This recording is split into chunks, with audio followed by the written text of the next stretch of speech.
అందరికీ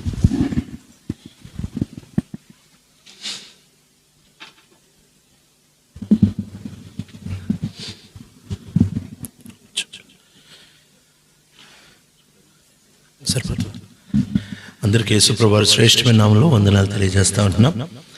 చాలా సంవత్సరాల తర్వాత తిరిగి మిమ్మల్ని చూడడానికి, ఈ స్థలానికి రావడానికి ప్రభు ఇచ్చిన ఈ చక్కటి తరుణం బట్టి ప్రభుని ఎంతగానో ఆరాధిస్తూ ఉంటున్నాం. దేవుని యొక్క వాక్యంలో నుంచి యెషయా గ్రంథము 40వ అధ్యాయము, యెషయా గ్రంథము 40వ అధ్యాయము 25, 26 వచనాలు, ఈ రెండు వచనాలు కలిసి చదువుకుందాం. యెషయా గ్రంథము 40వ అధ్యాయము 25, 26 వచనాలు, ఈ రెండు వచనాలు ఒకసారి కలిసి చదువుకుందాం. To whom will you compare me, or who is my equal, says the Holy One. Lift your eyes and look to the heavens. Who created all these? He who brings out the starry hosts one by one and calls them each by name. Because of his great power and mighty strength, not one of them is missing. ఈ యెషయా 40వ అధ్యాయంలో ప్రాముఖ్యంగా ఇశ్రాయేలీయులకుంటున్న ఒక ఫిర్యాదు, ఇశ్రాయేలీయులకుంటున్న ఒక complaint గురించి ఆయన ఈ సందర్భంలో ప్రస్తావించడం మనం చూడొచ్చు. ప్రభువు అంటున్న మాట ఏంటంటే, నన్ను ఎవరితో పోలుస్తారు, నాలాంటి వాళ్ళు ఎవరున్నారు అని అడుగుతూ ఉంటున్నాడు. వాస్తవంగా ఈ ప్రపంచంలో అన్నిటికీ పోలికలు ఉంటాయి, కానీ మన దేవుడికి పోలికలు లేవు. ఉదాహరణకి ఒకవేళ గనక ఒక వ్యక్తిని, బాబు నువ్వు కుందేలు ఎప్పుడైనా చూసావా, ర్యాబిట్ ఎప్పుడైనా చూసావా అంటే, లేదండి నేను ఎప్పుడు చూడలేదు అని అన్నాడు అనుకోండి. ఇప్పుడు ర్యాబిట్ అంటే ఏంటో, కుందేలు అంటే ఏంటో తెలియనోడికి కుందేలు అంటే ఏంటో చెప్పాలి. ఎట్లా చెప్తాం వాడికి అని అంటే, పందికొక్కు తెలుసా అని అడుగుతాం. పందికొక్కు తెలుసు అంటే అది తెలుసు సార్ అని అంటాం. అంటే తెల్ల పందికొక్కును ఊహించుకో అని అంటాం. ఓకే సార్, తెల్ల పందికొక్కు. జింక దూకడం ఎప్పుడైనా చూసావా అంటే, జింక దూకడం కూడా తెలుసు సార్ నాకు. ఓకే, తెల్ల పందికొక్కు జింకలాగా దూకితే ఎట్లుంటుందో ఊహించుకుంటున్నాడు. ఉడత తినేది ఎప్పుడైనా చూసావంటే, అది కూడా చూశాను సార్ అని అంటే, తెల్ల పందికొక్కు జింకలాగా దూకుతూ ఉడతలాగా తింటారు కదా, దాన్నే ర్యాబిట్ అంటారు అని పోల్చి చెప్పొచ్చు. ప్రభు అంటున్న మాట ఏంటంటే, అట్లా నన్ను పోల్చి చెప్పడానికి ఏమీ లేదు. నన్ను ఇలాగా అలాగా, దీనికి 1,000,000 రెట్లు, దానికి 1,000,000 రెట్లు అనడానికి లేదు. ఆయన అంటున్నాడు, నేను వేరు, ఐఎమ్ డిఫరెంట్, నన్ను ఎవరితో పోలుస్తారు అని చెప్తూ ఇక్కడ ఆయన మాట్లాడుతున్న అద్భుతమైన మాట ఏంటి అని అంటే, నన్ను ఎవరితో పోలుస్తారు అని మాట్లాడుతూ ఆయన చెప్తూ అంటున్నాడు, తూకిగా జస్ట్ అంటే అన్నం ఉడికిందా లేదా అని మొత్తం అన్నం తీసి పట్టుకోం కదా, ఓ మెతుకు తీస్తాం, అట్లానే జస్ట్ శాంపుల్ ఇస్తున్నాడు ఆయన ఎవరు అని. చదువుతారా? ఆయన ఎవరంట, ఆయనతో సమానులు ఎవరు లేరు అని చెప్పడానికి ఊరికే ఆయన శాంపుల్ చెప్తూ 26వ వచనం చదువుతారు ఎవరైనా తెలుగులో? నీ కన్నులు పైకెత్తి చూడుడి, వీటిని ఎవడు సృజించెను, వీటి లెక్క చొప్పున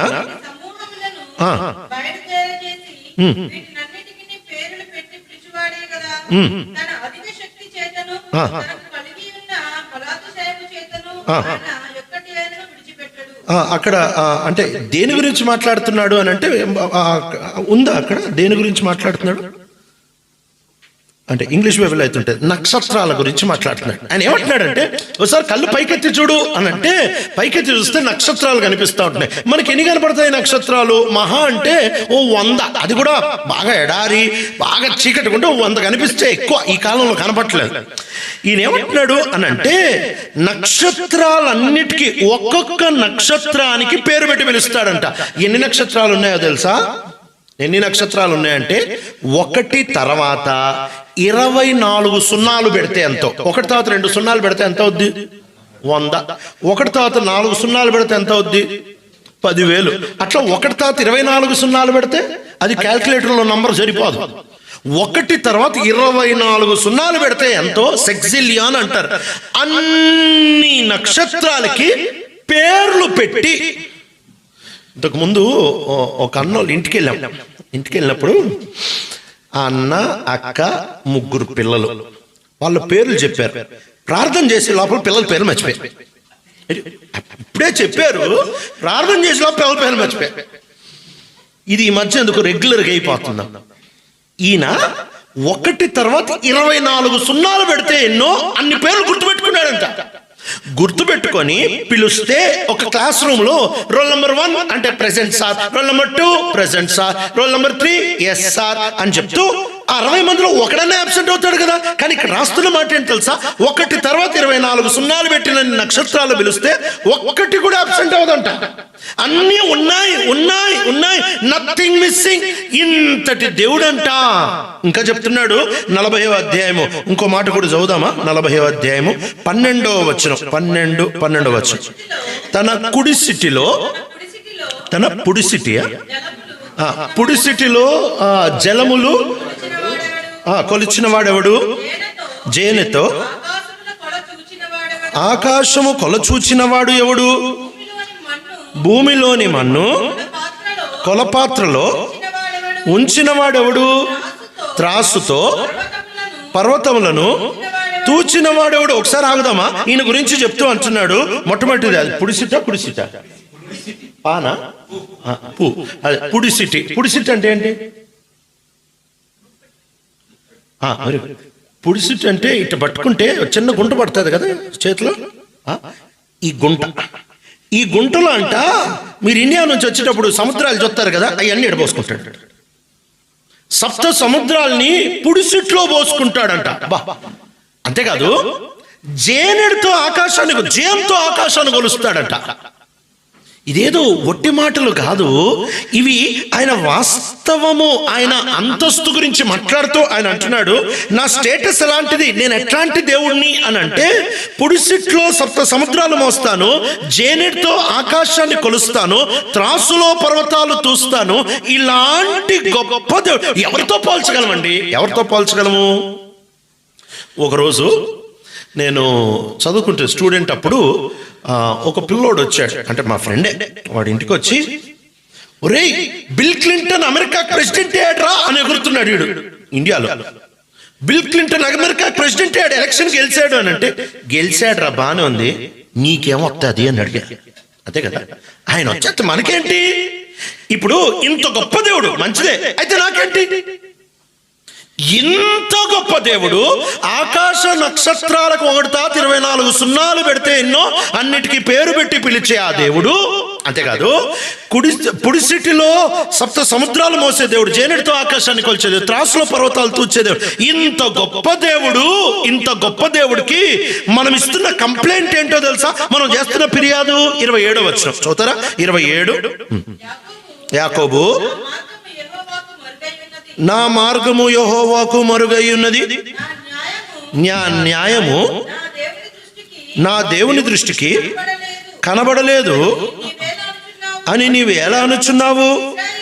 ఇశ్రాయేలు, నీవేలా ఇలాగూ చెప్పుచున్నావు అంటే అర్థమయ్యే భాష చెప్పినా ఒకసారి ఇంగ్లీష్లో ఒకసారి చదువుతున్నాను. My way is hidden from the lord, my cause is disregarded by my God. ఏమంటున్నాడు అని అంటే, ఓ యాకోబు, ఇంత గొప్ప దేవుడి దగ్గరకు వచ్చి నువ్వేమంటున్నావు తెలుసా? నన్ను నువ్వు పట్టించుకోవట్లేదు ప్రభా, నన్ను పట్టించుకోవట్లేదు, నన్ను అసలు నేను ఇన్ని బాధలు నీకు చెప్పుకుని నువ్వు పట్టించుకోవట్లేదేంటి? నువ్వు అసలు చూడట్లేదేంటి? నువ్వేంటి వినట్లేదేంటి? ఏంది ప్రభా నువ్వు నన్ను పట్టించుకోవట్లేదేంటి అని చెప్పి కంప్లైంట్ ఇస్తున్నాడు. నువ్వు నన్ను పట్టించుకోవట్లేదు అని కంప్లైంట్ ఇస్తే ఇప్పుడు ఆ కంప్లైంట్కి జవాబు ఏమిస్తున్నాడో తెలుసా? చాలాసార్లు ఇదే ప్రశ్నతో మనం కూడా ఆయన దగ్గరకు వచ్చేమంటే, పట్టించుకోవట్లేదండి దేవుడు, నన్ను ఇంత ప్రార్థన చేస్తున్నా వినట్లేదండి, ఇంత అడుగుతున్నా చేయట్లేదండి, ఇంత మొరపెడుతున్నా దేవుడు ఏమి జవాబు ఇవ్వట్లేదండి, ఎందుకండి బైబిల్ చేస్తున్నా మాట్లాడట్లేదు, ఏంటండి దేవుడు పట్టించుకోవట్లేదు, దేవుడు నన్ను పట్టించుకోవట్లేదు, దేవుడు నన్ను పట్టించుకోవట్లేదు, దేవుడు నన్ను పట్టించుకోవట్లేదు అని చాలాసార్లు అంటూ ఉంటాం కదా.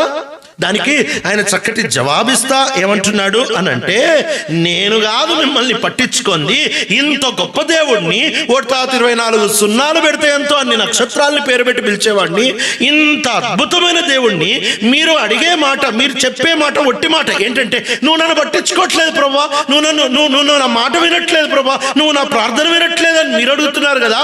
అసలు జవాబు ఏంటో తెలుసా? తర్వాత చదువుదాం. ఆయన 29వ వచనం చదువుతారా? సొమ్మసిల్లువానికి బలమిచ్చువాడు ఆయనే, శక్తిహీనులకు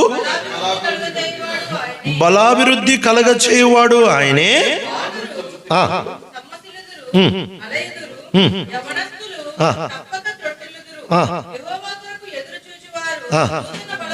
చాలండి, ఖచ్చితంగా నికార్సుగా చెప్తున్నాడు. యెహోవా కొరకు ఎదురు చూచువారు నూతన బలం.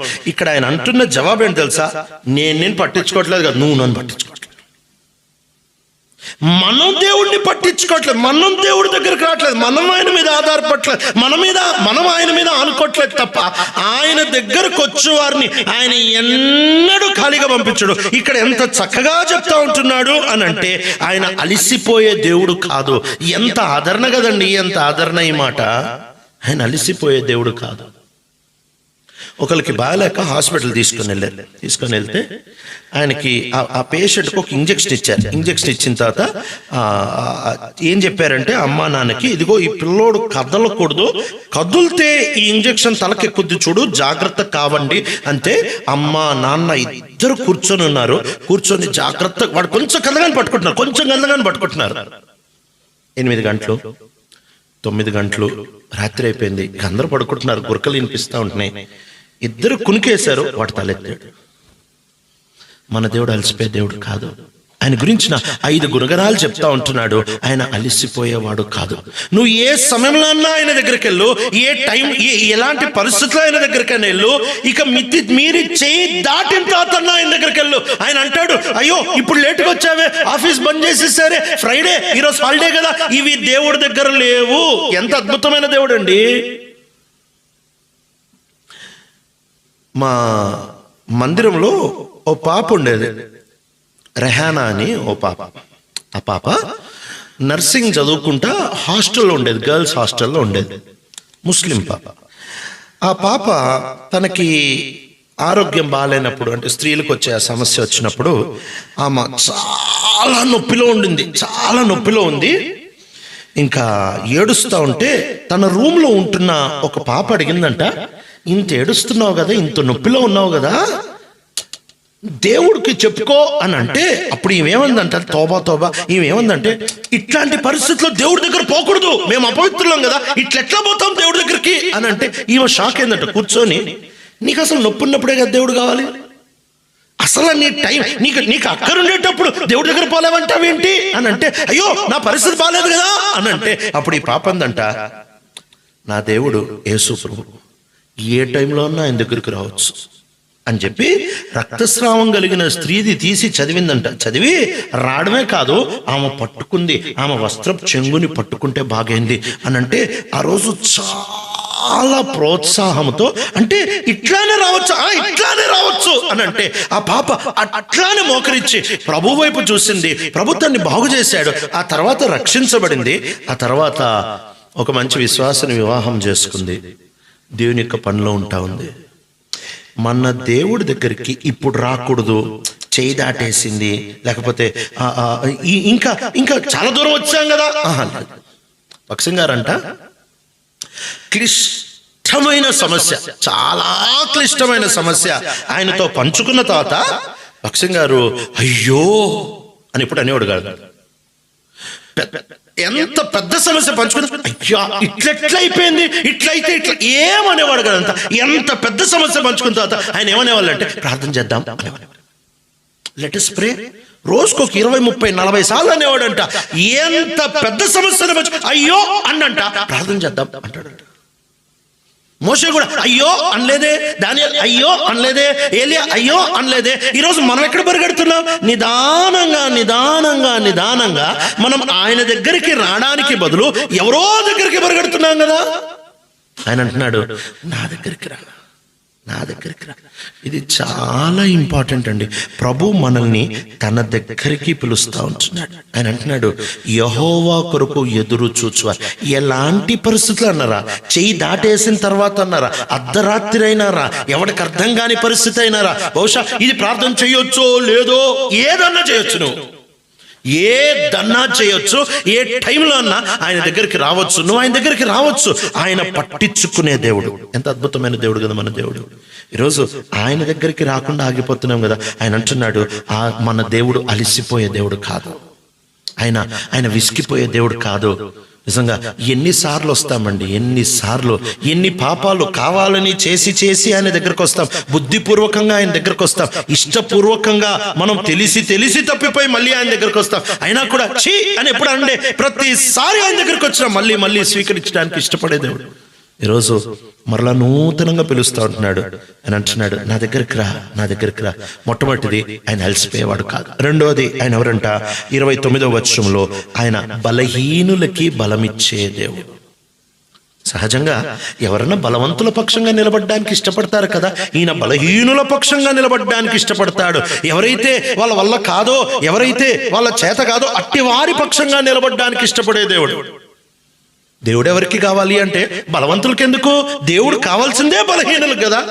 ఒకవేళ ఒక కుంటాయనే ఉన్నాడు అనుకుందాం, ఒక కుంటాయన పెద్ద గుట్ట పక్కన కూర్చొని అడుక్కుంటున్నాడు, ఆయనకు దేవుడు అవసరమైంది, దేవుడా అని కేకేస్తే అప్పుడు ఒకవేళ దేవుడు వచ్చి, ఓ కుంటాయన, ఈ కొండకి 1000 మెట్లున్నాయి, ఈ మెట్లెక్కి అవతల వైపు రా, నేను నిన్ను అక్కడ కలుస్తా అని అంటే కుంటాడు ఏమంటాడు? నువ్వు వద్దు, నీ దర్శనం వద్దు, నీ పాడొద్దు. కుంటాడు రా బాబు, 1000 మెట్లు ఎక్కలేక ఇక్కడ కూర్చుంది. ఈ బైబిల్ దేవుడు ఇప్పుడు అన్నమాట. ఈ బైబిల్ దేవుడు నువ్వెక్కడున్నావు అక్కడికి వస్తాడు. బలహీనుల దేవుడు అండి, బలహీనుల దేవుడు. ఎక్కడన్నా ఎప్పుడన్నా విన్నారా ఇలాంటి దేవుడి గురించి?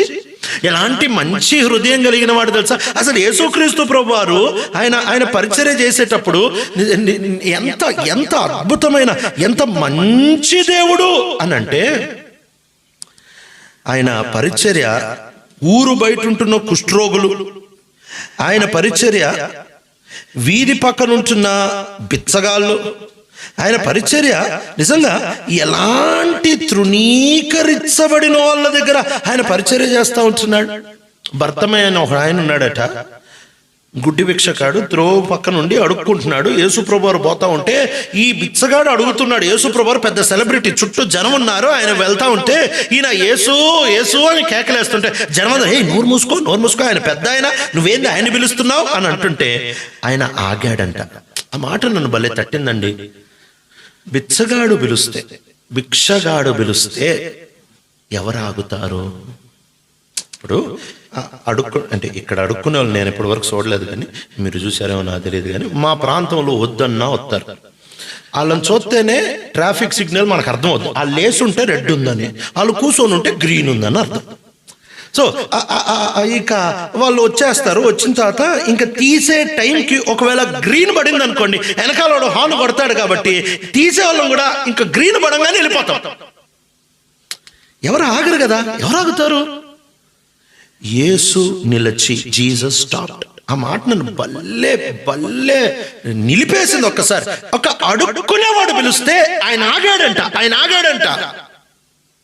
నేను ఇలా ఊహించుకున్నా, అది చదివిన తర్వాత పరలోకానికి వెళ్ళి ఊహించుకున్నాము. ఇది వాస్తవం అవ్వదు, కానీ ఊరికి అట్లా ఊహించుకున్నా. పరలోకంలో మోషే, ఏలియా, యెహోషువ వీళ్ళు ముగ్గురు కలుసుకొని ప్రైజ్ లార్డ్ బ్రదర్ అని మాట్లాడుకుంటూ ఏమన్నారంటే, మోషే అంటున్నాడు, మీరంతా ఏంద్రాబాయ్, నా తర్వాత వచ్చారు, నేను సీనియర్, నా భక్తి, నా రేంజ్ ఎంత తెలుసా? కర్ర ఎత్తితే సముద్రం 2 పాయలై నిలబడింది అని అంటే, కరెక్టే కదా, ఈయన చాలా పెద్ద భక్తుడు అంటే. ఏలి అంటాడు, ఓ అంతేనా, నువ్వు నీళ్ళేదో అట్టను, నేను నీళ్ళే పడకుండా మేఘాలు నాపే తెలుసా అని అంటే, యెహోషువ వచ్చి ఏమంటాడు తెలుసా? మీరిద్దరు ఇంతేనా, నేను సూర్యుడిని చంద్రుడిని ఆపాను అని అంటే, యెహోషువ కాలరలా లేస్తా ఉంటే దారిలో పోతా ఈ బిచ్చగాడు వచ్చి, ఏంటి సార్ మీ డిస్కషన్ అంటే, ఈయన సముద్రం ఆపాడు, ఈయన మేఘాలు ఆపాడు, ఈయన సూర్యుడు చంద్రుడు ఆపాడు. ఓ అంతేనా, నేను పిలిస్తే సృష్టికర్తే ఆగాడు, నేను పిలిస్తే ఆయనే ఆగాడు. ఈరోజు ఇంత పట్టించుకునే దేవుడు నీకు అర్థమవుతుందా? Such a caring God. ఎంత పట్టించుకునే దేవుడు అంటే, ఆయన దగ్గరికి నువ్వు వస్తే బలహీనతలు ఆయన దగ్గరికి తీసుకొని వస్తే, ఇక్కడ సమస్య ఏంటో తెలుసా? కవరింగ్లు ఇస్తాం మనం, అదే ప్రాబ్లం. బలహీనతలు, ఆయన బలహీనులకి సాయం చేయాలి అని ఎదురు చూస్తూ ఉంటే మనం బలహీనులం కాదన్నట్టు ఫోజు కొడతాం. అందుకే ఆయన, నువ్వు ఫోజు కొట్టుకొని ఆయన నీకు సహాయం చేయను అంటాడు. ఎందుకు ప్రభు అంటే, నువ్వు ఫోజు ఆపు, నేను సాయం చేస్తా. రోజు ఒక ఎయిర్పోర్ట్లో ఓ పెద్ద ఆయన వాళ్ళ మనవడికి అన్నం పప్పు తినిపించాడు. సరే అయిపోయింది. పాపం చేతులు కడుక్కోవడానికి లోపలికి వెళ్ళాడు. ఆంధ్రాలో చేతులు కడుక్కోవడానికి లోపలికి వెళ్ళి చాలాసేపు అయింది, బయటకు రాలే. ఏందబ్బా ఈయన పెద్ద ఆయన రాలేదని చెప్పి నేను లోపలికి పోయా చూడ్డానికి వెళ్తే అక్కడ అన్ని ట్యాప్లు ఉన్నాయి, ఆటోమేటిక్ ట్యాప్లు. చేయబెడితే నీళ్ళు ఆటోమేటిక్ వస్తాయి, అట్లాంటి ట్యాప్లు. పాపం మా పెద్ద ఆయనకి తెలియట్లే నీళ్ళు ఎట్టా వస్తాయని. ఆయన ఏమనుకుంటున్నాడంటే తిప్పాలి ఒత్తాలి అనుకుంటున్నాడు. అన్ని ట్యాప్లకి పప్పు ఉంది, అన్నిటిని ముట్టేసుకున్నాడు, నీళ్ళు రాట్లే పాప. ఇక ఆయన దగ్గరికి వెళ్ళి ఆయన్ని, సార్ మీకు ఏమన్నా ఇబ్బందా అన్నా.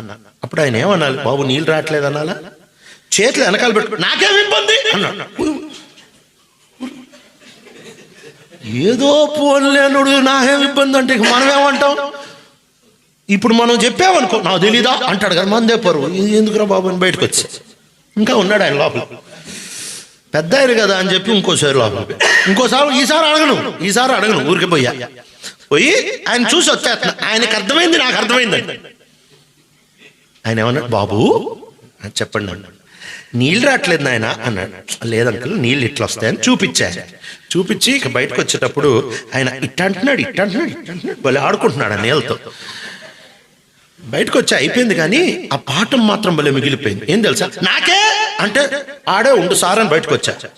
సార్ నాకు తెలియదు సార్ అంటే సాయం చేసి, ఆయన కూడా అదే అంటున్నాడుగా, బలహీనులకి సహాయం చేస్తా అంటున్నాడు, బలహీనులకు బలమిస్తా అంటున్నాడు, అంతే తప్ప నాకే అని అంటే ఆయనకే. ఆయన బలహీనులకు సాయం చేసేవాడు, ఆయన అలసిపోయేవాడు కాదు. రెండోది, ప్రభా నేను బలహీనుని ఒప్పుకోవడం నేర్చుకో. ప్రతీదండి క్రిస్టియన్ లైఫ్, క్రైస్తవ జీవితం ఎంత సాఫీగా ఎప్పుడు పోతుంది తెలుసా? అన్నీ ఒప్పేసుకో, అన్నీ చెప్పేసుకో. ఈ ఊడి దగ్గర ఫోజు కొట్టేది మనం, ఆయన దగ్గర ఎందుకు? ఆయనకి ఎట్టా తెలిసిందే కదా. విచిత్రం ఏంటో తెలుసా, ఆయన యాకోబుని నీ పేరేంటి అని అడిగాడు. నీ పేరేంటి అన్నప్పుడు యాకోబు చాలా తెలివైనోడు. ఇస్సాకు ఇదే మాట అడిగినప్పుడు స్టోరీ చెప్పాడు, ఎందుకంటే కళ్ళు కనపడవుగా. ఈయన నీ పేరేంటి అన్నప్పుడు ఈయనకు అర్థమైంది, ఈయనకు అన్నీ తెలిసి అడుగుతున్నాడు రా బాబు అనుకొని ఉన్న పేరే చెప్పాడు. ఆయన అడిగేది ఏది తెలియక అడగడు, నువ్వు ఒప్పుకుంటావు లేదా అని అడుగుతాడు అంతే. నువ్వు ఆయన దగ్గరికి రా, మొత్తం చెప్పేసుకో, నీకేం కావాలో చెప్పేసుకో. నువ్వు లోపల ఎందుకు ప్రెషర్ బిల్డ్ చేసుకుంటున్నావు, లోపల ఎందుకు ఒత్తిడి పెట్టుకుంటున్నావు? మొత్తం చెప్పే. నాకు మామూలుగా ఈ ఎత్తులు, స్పీడు ఇవంటే ఇష్టం, భయాలు అస్సలు ఏదు. ఎంత ఫాస్ట్గా తిరిగినా, ఎంత పైకి పోయినా అది భయం ఏదు చిన్నప్పటి నుంచి.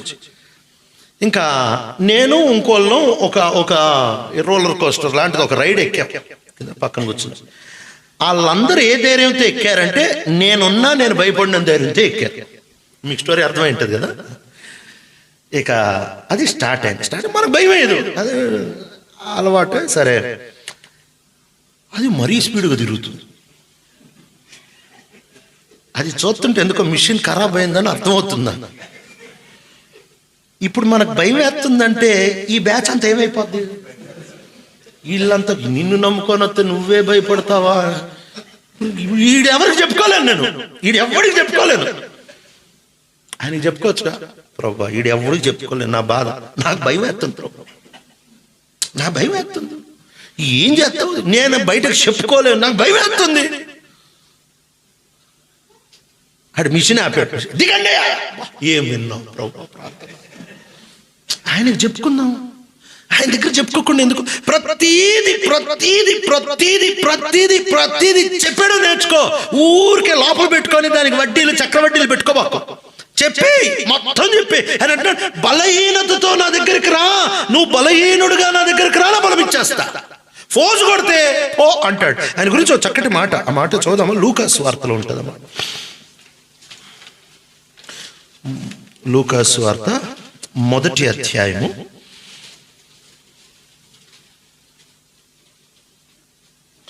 53వ వచనం చూతారా? ఆకలి గొనిన వారిని మంచి పదార్థములతో సంతృప్తి పరచి ధనవంతులను ఒట్టి చేతులతో పంపివేసెను. చాలండి, ఎంత మంచి మాట అంట. ఆకలి కలిగిన వారిని మంచి పదార్థములతో తృప్తిపరుస్తున్నాడంట. ధనవంతులు వస్తుంటే వాళ్ళని ఒట్టి చేతులతో పంపించేస్తున్నాడంట. మన అక్కర్త ఆయన దగ్గరికి రావాలండి, మన అక్కర్త ఆయన దగ్గరికి రావాలా. రోజు బొబ్బిలి ప్రాంతం, శ్రీకాకుళం దగ్గర బొబ్బిలి ఉంటుంది ఆ ప్రాంతం, మీటింగ్స్కి వెళ్ళాను. పక్కన తెలిసిన వాళ్ళు పెళ్ళి అయితే వాళ్ళు అన్నారు, పెళ్ళికి మెసేజ్ ఇవ్వడానికి రండి అన్న అన్నారు మీటింగ్స్ మధ్యలో.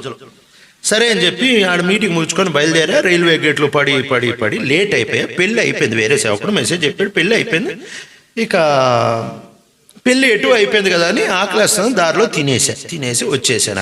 అక్కడికి వచ్చేసిన తర్వాత పెళ్ళి అంతా అయిపోయింది. పెళ్లి కొడుకు పెళ్లి కూతురు ఇంటికి కూడా వచ్చేసారు. ఇంటికి వచ్చేసిన తర్వాత అన్న ఇంటికే రండి అంటే సరే ఇంటికి వెళ్ళిన తర్వాత భోజనం చేయండి అన్న అన్నాను. అప్పుడే తిన్నా కదా. వద్దులేండి అక్క, పర్లేదులే అక్క, చేయండి అన్నా అని బలవంత పెట్టారు. వద్దులే అన్న. మూడోసారి అన్నారు, కొంచెమన్నా అలా చేయబెట్టి. వద్దక్క, నాకు చాలా ఫుల్గా ఉంది, పర్వాలేదులే అని అన్నా.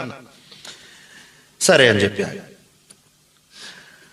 ఆ దారిన అడుక్కునేవాడు ఒకడు పోతా ఉంటే వీళ్ళు పెళ్లి భోజనాలు కానీ చాలా మిగిలి.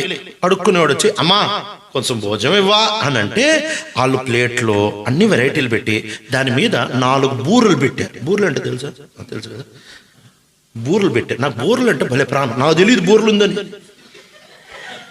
వీళ్ళు తిను అంటే వద్దన్నా కదా, నాకేం తెలుసు బూరెలు ఉన్నాయని. నాకేమో చాలా ఇష్టం. అడుక్కునే ఆయన నా కళ్ళ ముందు 4 తీసుకున్నాడు. ఆయన చూస్తున్నా నోరు ఊరుతుంది. మళ్ళీ పెట్టక్క అనలేను. ఆయన అక్కడితో వెళ్ళక ఇంకో 2 ఉంటే ఏ రాదా, నువ్వే బెటర్ కదరా నాకంటే.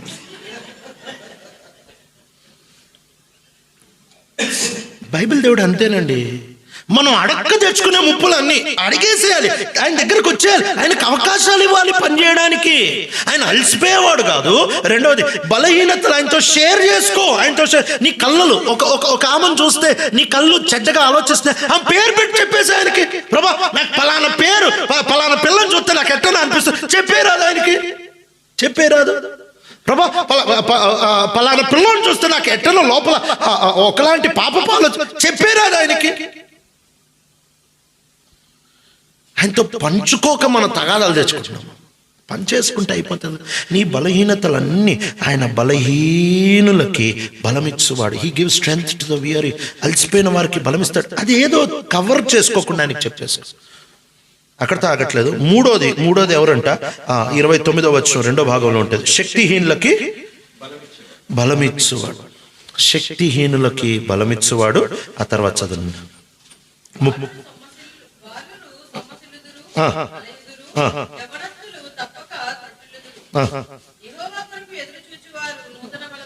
చాలండి. ఎదురు చూడడం అంటే ఏంటో తెలుసా? ఎదురు చూడడం అంటే మరియకి గాబ్రియల్ దూత వచ్చి చెప్పారు, ఇదిగో మరియా నువ్వు గర్భవతి అవుతావు అని అంటే షాకే. ఏంది, ఏం మాట్లాడుతున్నావు?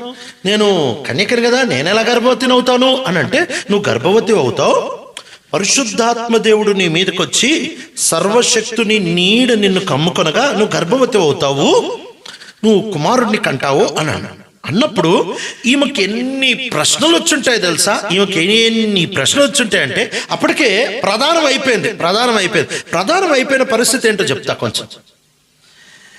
ఇంచుమించు ఆడపిల్లకి 13 సంవత్సరాలు ఉంటాయి ఇస్రాయేల్లో అప్పట్లో. మగపిల్లోడికి ఇంచుమించు 14-15 ఏళ్ళు. యేసుప్రభు పుట్టినప్పుడు వాళ్ళ వయసులో అంతే.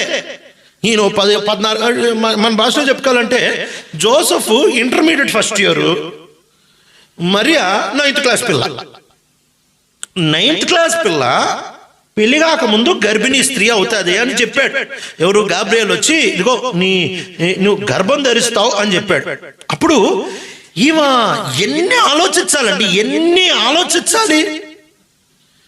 నా భర్త ఏమంటాడు, మా ఊర్లో ఏమంటారు, ఒకవేళ గనక ఎవరన్నా వచ్చి ఏమమ్మా ఆగకపోయావా పెళ్లి వరకు అని అంటే, ఈమె గనక పరిశుద్ధాత్మ దేవుడు చెవులో క్యాబేజ్ పెట్టొద్దా? ఎవడు నమ్ముతాడండి స్టోరీలు? కడుపు అయితే దేవుడు వచ్చి చెప్పాడు, ఎవడు నమ్ముతాడు స్టోరీలు? ఇదంతా పరిస్థితి ఉంటున్నప్పుడు ఎంత రిస్క్ అంటే ప్రధానం అయిపోయిన తర్వాత ఈమె గనక తప్పిపోయిందనుకో, ఊరు మధ్యలోకి తీసుకొని వచ్చి రాళ్ళతో కూడా చంపేస్తారు. అదే ఆ పరిస్థితి. ఊరు మధ్యలోకి తెచ్చి రాళ్ళతో కూడా చంపేస్తారు. అదే ఆ పరిస్థితి. ఇంటికి భయంకరమైన, ఇట్టనా మీరు ఆడపిల్లల్ని పెంచేది, ఇంటిల్లిపాదికి అవమానమే. అలాంటి పరిస్థితిలో ఆమె ఏం చెప్పింది తెలుసా? యెహోవా మీద ఆధారపడడం అంటే ఏంటో చెప్తున్నా. ఆమె ఏం చెప్పిందంటే, ఆ మాట చదివితే బాగుంటుంది. లూకాసు వార్త, లూకాసు మొదటి అధ్యాయం, లూకాసు వార్త మొదటి అధ్యాయము. ఈమె చెప్పిన మాట ఇదంతా చెప్పిన తర్వాత 38వ వచనం చదువుతారా? అందుకు మరియా, ఇదిగో ప్రభువు దాసురాలను నీ మాట చొప్పున నాకు జరుగునుగాక. ఎట్లా చేసుకుంటావు నాకు తెలియదు. పోనీ గర్భంలో పిండం పడిన తర్వాత యోసేపు నమ్ముతాడో లేదో అది కూడా నాకు తెలీదు. మా ఊరోళ్ళందరూ రాళ్ళతో కొట్టి చంపుతారో లేదో అది కూడా నాకు తెలీదు. నా ఇంటి పరువు పోతాదో లేదో అది కూడా నాకు తెలియదు. నాకు ఒకటి తెలుసు, నువ్వు చెప్పావంటే ఎట్లా చేసుకుంటావు నాకు అనవసరం. ఇదిగో నేను అందుబాటులో ఉన్నా. ఎంత చక్కటి ప్రార్థన అండి. ఇదిగో నేనున్నా, నువ్వు ఏం చేసుకుంటావు, ఎటు చేసుకుంటావు నాకెందుకు, ఇదిగో నేనున్నా. నువ్వు ఏదో చేస్తా అంటున్నావు కదా, నువ్వు నీ ఇష్టం ఏమన్నా చేసుకో.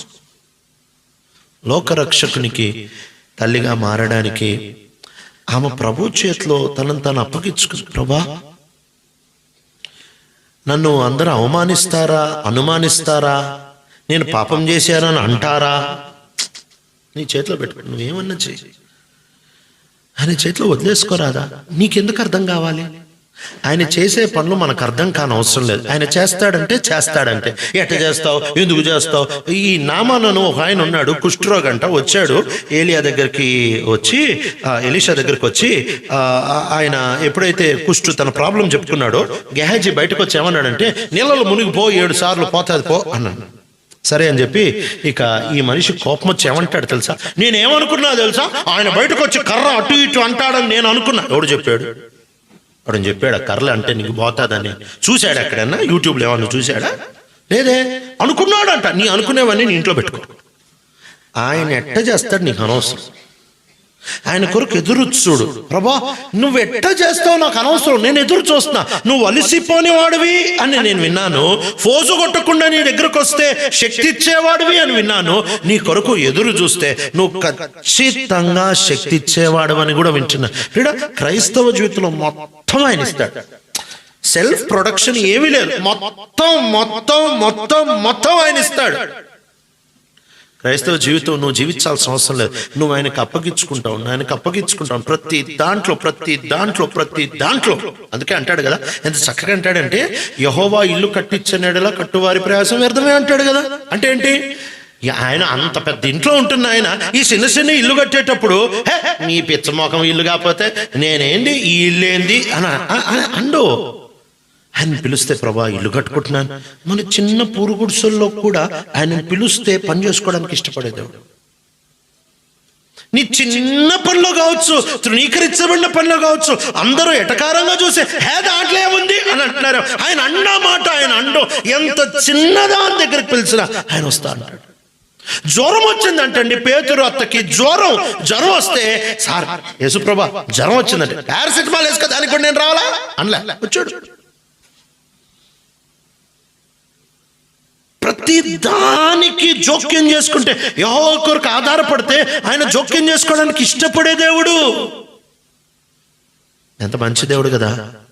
ఇంత గొప్ప దేవుడు, జోక్యం చేసుకోవడానికి ఇష్టపడే దేవుడు, అలసిపోని దేవుడు, బలమిచ్చే దేవుడు.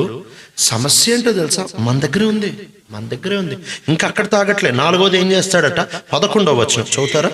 ఇదే అధ్యాయం 11వ వచనం, 11th verse. గొర్రెల కాపరి వలె ఆయన తన మందను మేపును. చాలండి. గొర్రెల కాపరి వలె ఆయన తన మందను మేపును. కాపరణంగానే మనకు గుర్తొచ్చేది 23వ కీర్తన కదా. అక్కడ అన్నీ ఆయన చేసుకుంటున్నాడు. గొర్రె ఏం చేసుకోడు దానికోసం. గొర్రె పొద్దున్న టైం అయింది, ఇక లేవదు, ఆయన లేపుకుంటాడు. దాన్ని తీసుకెళ్తాడు. ఎక్కడికి తీసుకెళ్ళాలి ఆయనే చూసుకుంటాడు. మధ్యలో ఎవరైనా అడ్డొస్తే ఆయనే చూసుకుంటాడు. ఒకవేళ నువ్వు బండి డ్రైవ్ చేస్తున్నావు, ఒక గొర్రె అడ్డుపోయింది, గొర్రె అడ్డుపోతే గొర్రెని తిడతావు, కాపరిని తిడతావా? కాపరిని తిడతాం కదా. పాపం ఆయన ఏం చేశాడు? గొర్రె పో అన్నాడా? తిట్లు కూడా కాపరే పడతాడు, అన్ని కాపరే చూసుకుంటాడు. ఆయన అంటున్నాడు ఆయన కాపర్లాగా కాస్తాడంట.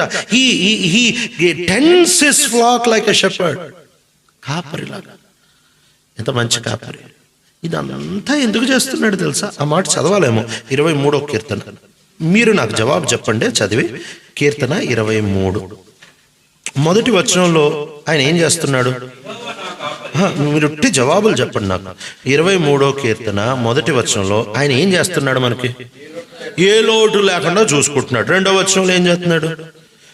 పచ్చిక గల చోట్ల పడుకో, సమృద్ధి అయిన స్థితి. 3వ వచనంలో సేద్యరుస్తున్నాడు, నీతి మార్గంలో నడిపిస్తాడు. ఇప్పుడు నా ప్రశ్న బాగా గమనించి చెప్పండి, ఇవన్నీ ఎందుకు చేస్తున్నాడు?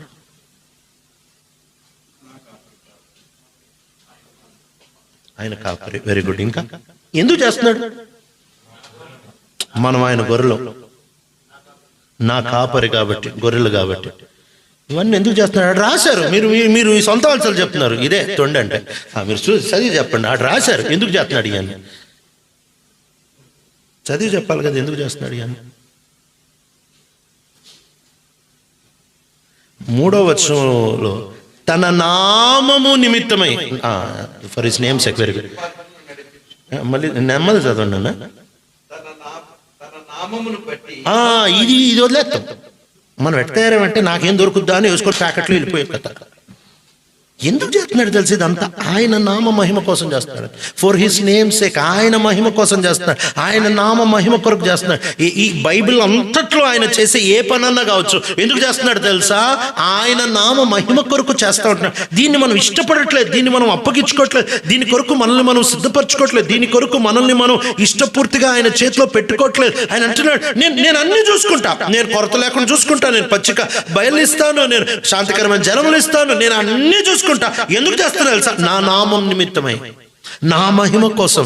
ఒకసారి ఆలోచించండి. 1 తాత 24 నక్షత్రాలు అక్కడక్కడ పెట్టి పేర్లు పెట్టి పిలిచి ఆయన మన జీవితాల్లో జోక్యం చేసుకుంటే ఆయనకి ఏమైనా మహిమ వస్తుంది? మనలాంటి వాళ్ళతో ఆయనకి ఏం పని? అసలు ఏం పని అండి మనలాంటి వాళ్ళతో ఆయనకి? నిజంగా ఎంత మంచి దేవుడు కదా ఆయన. గొర్రెలను కాపరి మేపినట్టు చక్కగా నడిపిస్తాడంట, కావలిగాస్తాడంట. ఎందుకంటే ఫర్ హిస్ నేమ్ సేక్, తన నామ మహిమ నిమిత్తం, ఫర్ హిస్ గ్లోరీ, ఆయన మహిమ కోసం. ఈరోజు ఆ చిన్న మాటకు అప్పగించుకుంటాం. ప్రభా నీ మహిమ కోసం నన్ను నడిపి, నీ మహిమ కోసం నన్ను నడిపి ప్రభా నేను ఏమైపోయినా నీ మహిమ కోసమే. ఈ తీర్మానంతో ఆయనకు అప్పగించుకుంటా. 5వ విషయం చెప్పి ముగించడానికి ప్రయత్నం చేస్తా. యెషయా 40:11 ఎక్కడ ఆపారు అక్కడి నుంచి చదవండి. యెషయా 40 తన బాహువుతో గొర్రె పిల్లలను కూర్చి రొమ్మున ఆనించుకుని మోయును, పాలిచ్చు వాటిని సరండి మెల్లగా నడిపించు. ఈ మాట కూడా చాలా అవసరం అండి. రొమ్మున ఇంత పెద్ద, అది కూడా చాలా వచనాలు కూడా భలే రాశారండి. 11 ఏమో చేతులతో రొమ్మున ఎత్తుకుంటాడంట, రొమ్మున ఆనించుకొని నడుస్తాడంట. ఆయన చేతులు ఏంటో ఆ తర్వాత వచనం రాశారు. ఎంత విచిత్రం కదా. ఇంత పెద్ద చేతులు, ఇంత బాహుల్యం కలిగిన, ఇంత శక్తి కలిగిన ఆయన మన దగ్గరకు వచ్చినప్పటికి ఎంత మృదువుగా పనిచేస్తున్నాడు కదా. ఎంత నిదానంగా పనిచేస్తున్నాడు, ఎంత జోపానంగా పనిచేస్తున్నాడు, ఎంత ఆప్యాయత, ఎంత నిదానంగా పట్టుకుంటున్నాడు. ఒక సింహం ఉందనుకోండి, వేటాడేటప్పుడు దాని కొరలు ఎంత పెద్ద ప్రాణిలో అన్నా మెడలో దించితే చచ్చిపోతుంది. అదే సింహం దాని పిల్లల్ని తీసుకెళ్ళాలంటే ఎలా తీసుకెళ్తా చెప్పండి? అదే నోటుతో అదే కొరలతో పట్టుకుంటుంది. పిల్లలకి ఏమవుతుంది? ఎందుకు? ప్రేమ ఉంది కాబట్టి జోపానంగా చేస్తుంది. ఈ దేవుడు ఎంత జాగ్రత్త వహిస్తున్నాడు మన గురించి అర్థమవుతుందా? సమస్య అంతా మన దగ్గర ఉంది. మనం రావట్లేదు ఆయన దగ్గర, మనం ఒప్పుకోవట్లేదు ఆయన దగ్గర, మనం తీసుకోవట్లేదు ఆయన దగ్గర, మనం ఆగట్లేదు ఆయన దగ్గర, మనం నిరీక్షించట్లేదు ఆయన దగ్గర, మనం ఆనుకోవట్లేదు ఆయన దగ్గర, మనం బరువు వేయట్లేదు ఆయన మీద, మనం ఆయన మీద ఆధారపడలేదు, ఆయనకి మహిమ ఇవ్వడానికి ఇష్టపడలేదు. అందుకే నీతో అంటారు ఈరోజు ఆయన దగ్గరికి వస్తావా? నీ జీవితాన్ని పూర్తిగా నూతనంగా ఆయన చేతిలో అప్పగించి, ప్రభా ఇంత గొప్ప దేవుడివి, నేనే పాటోడిని ప్రభా, నన్ను ఇంత పట్టించుకోవడానికి నేనే పాటోడిని ప్రభా, ఇదిగో నా జీవితాన్ని నీ చేతిలో పెడతాను. నువ్వు ఏ సమస్య గుండా వెళ్తున్నావో, నువ్వు ఏ పరిస్థితి గుండా వెళ్తున్నావో, ఏ అనుమానములు మోసుకుంటా తీసుకొని పోతున్నావు, ఎక్కడెక్కడ బలహీనంగా ఉన్నావు, ఎక్కడెక్కడ పడిపోతున్నావు, మొత్తం ఆయనతో చెప్పుకో. ఆయన దగ్గరికి రా. ఎందుకు అని అంటే ఆయన అలసిపోయే దేవుడు కాదు. ఈ దేవుడి దగ్గరికి నువ్వు ఎప్పుడైతే వస్తావో అప్పుడు మనల్ని ఎలా చేస్తాడు తెలుసా? వాళ్ళు రెక్కలు చాపి పక్షిరాజు వలె ఎగురుతారంట. వాళ్ళు పరిగెడతారు, సొమ్మసిల్లరు, వారు నడుస్తారు, ఏమాత్రం మూర్ఛిల్లరు. They will walk and not be faint. ఈ ప్రభు దగ్గరికి వచ్చి, ఇంత పట్టించుకునే దేవుడువా, మనం చేయాల్సింది ఏంటో తెలుసా? ఒప్పేసుకో, చెప్పేసి ఆయన చేతిలో వదిలేసి, ఏమన్నా చేసుకో ప్రభా, నీ మహిమ కోసం తిప్పుకో అని చెప్పి నీ లైఫ్ మొత్తం తీసుకెళ్ళి ఆయన చేతిలో పెట్టేసి.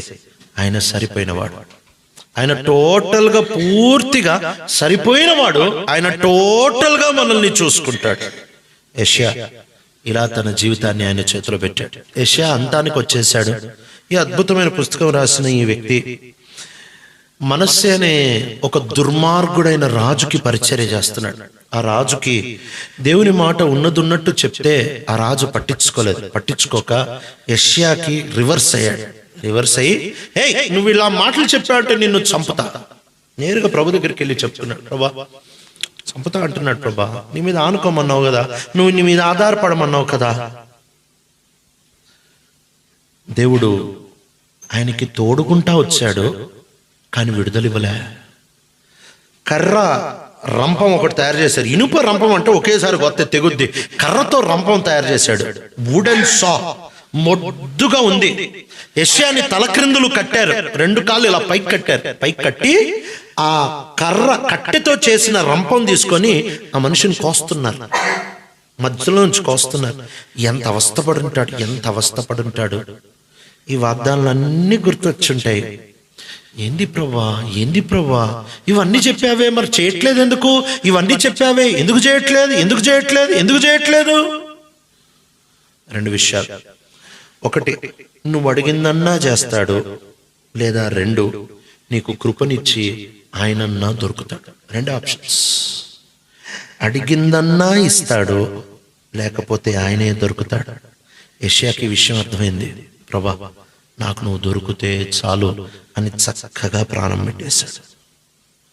ఈరోజు ఇంత ప్రేమ కలిగిన దేవుణ్ణి పెట్టుకొని, ఇంత పట్టించుకునే దేవుణ్ణి పెట్టుకొని, ఇంత చూచే దేవుణ్ణి పెట్టుకొని, ఇంత ఆధారపడితే నమ్మదగిన సహాయకుడిని పెట్టుకొని ఎక్కడికి పరిగెడుతున్నావు? ఈరోజన్నా ఆయన దగ్గరికి వస్తావా? ప్రభా ఇదిగో నా శేష జీవితం నీ చేతికప్పు, నా కోరికలివి, నా ఆశలివి. నీ లోపల ఏమన్నా చిన్న కోరికలు ఉంటాయేమో, అది మనిషితో చెప్తే నోర్మి అవన్నీ పెద్ద కోరికలు ఎందుకు అని అంటారేమో. ఆయన దగ్గరికి రా, పంచుకో. నీ మనస్సులో ఏముందో మొత్తం ఆయనతో పంచు. నీ భయాలు పంచుకో, నీ పాపాలు పంచుకో, నీ కోరికలు పంచుకో, నీ ఇష్టాలు పంచుకో, నీకేమనిపిస్తుందో పంచుకో, మొత్తం పంచేసుకో. ఒక చిన్న పాప ఉండింది. ఆ పాప పేరు గ్రీన్. పాప పేరే గ్రీన్. అమెరికాలో పెడతారు కదా పేర్లు. ఆ గ్రీన్ అనే పాప ఫ్లైట్లు ఎగిరేటప్పుడు ఆరంభ దినాలు, అప్పుడప్పుడే ఫ్లైట్లు కనుక్కున్నారు. ఫ్లైట్లు ఎగిరేటప్పుడు ఆ పాప ఫ్లైట్ చూసేది అమెరికాలో. చూసి వాళ్ళ డాడీతో చెప్పేది, డాడీ నేను కూడా అంటే ఏంటి ఎక్కుతావా? నీ మొఖం, మనం అందరం ఎక్కేది కాదు అది, ఎవరంటే వాళ్ళు ఎక్కేది కాదు అది. ఇప్పుడంటే ఎవరంటే వాళ్ళు ఎక్కుతున్నారు, కానీ అవి కొత్తగా స్టార్ట్ అయ్యాయి. ధనవంతులు, రాజులు వాళ్ళు మాత్రం ఎక్కేది. అప్పుడు ఈ పాప అంది, ఎక్కడంగా డాడీ, నడిపిస్తా అంది.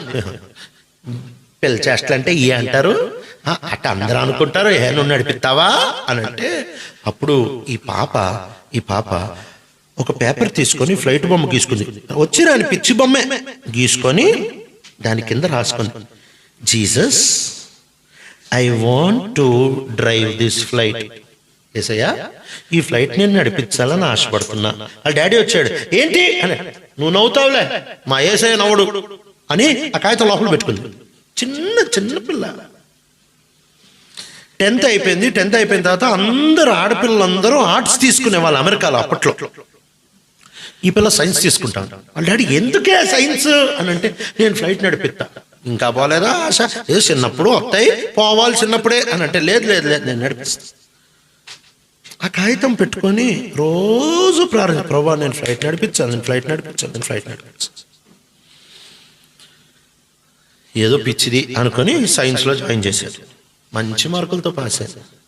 ఆ తర్వాత ఎగ్జామ్ పాస్ అయిన తర్వాత అమెరికాలో ఎయిర్ ఫోర్స్లో ఫ్లైట్ నడిపించే ట్రైనింగ్ ఇచ్చి, పైలట్ ట్రైనింగ్ అయ్యి అమెరికా ఎయిర్ ఫోర్స్కి ఫ్లైట్ నడిపించింది. World War II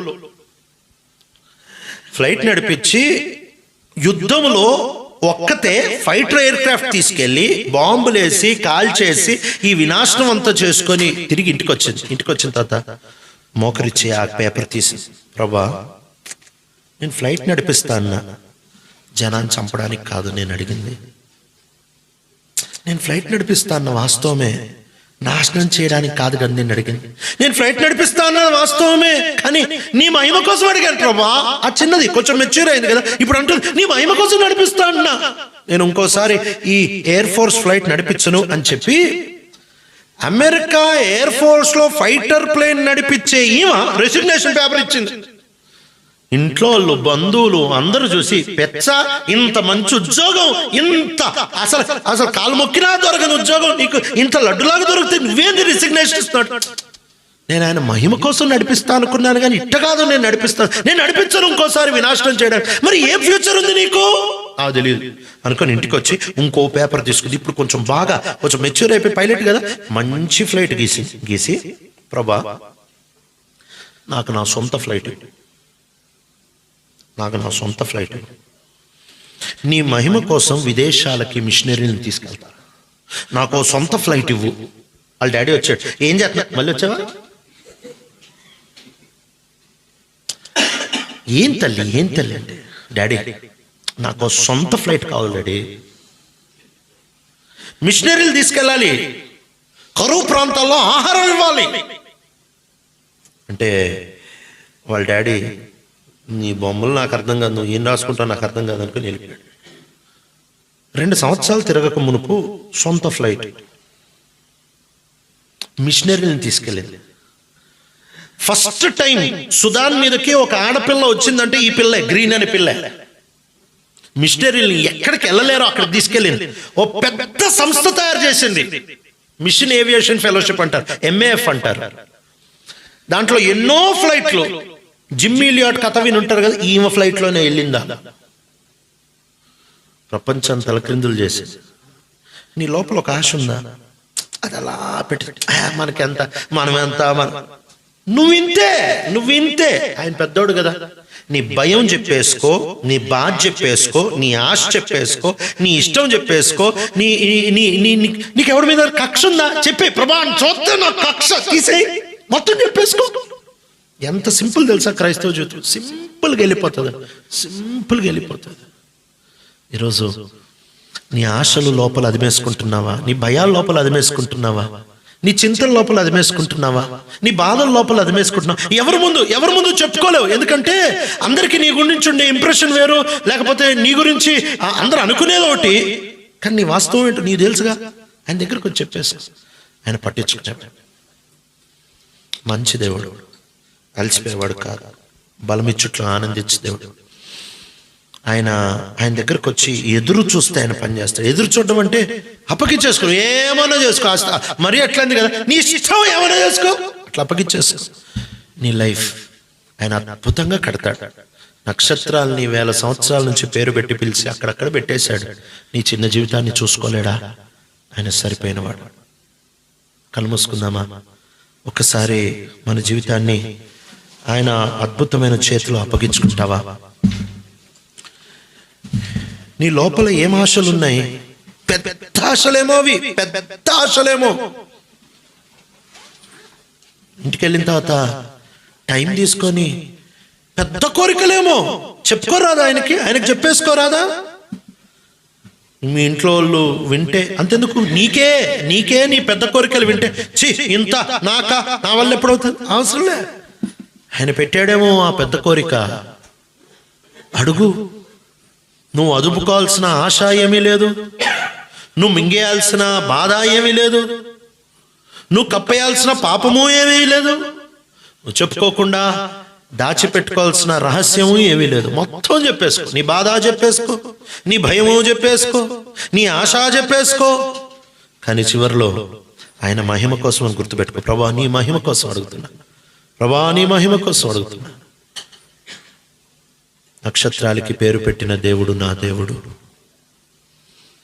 పుడిసిట్లో సప్త సముద్రాలు మోసే దేవుడు మన దేవుడు, త్రాసులో పర్వతాలు తూచే దేవుడు మన దేవుడు, జేనుతో ఆకాశాన్ని కొలిచే దేవుడు మన దేవుడు. చెప్పుకుంటే ఏం పోతుంది? అప్పగిచ్చేసుకో, ప్రార్థన చేసుకో.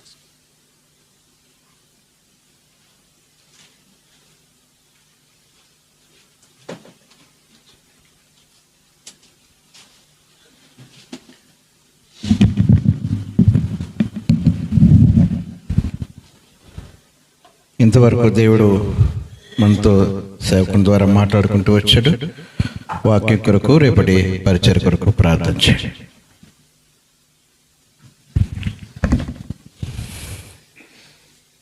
సర్వకృపానిధి తండ్రి, సర్వోన్నతుడా, సర్వశక్తి కలిగినటి యేసుక్రీస్తు ప్రభువా, ప్రేమ కలిగిన దేవా, ప్రభానికై వందనాలు స్తోత్రములు చెల్లిస్తుంటున్నాను తండ్రి.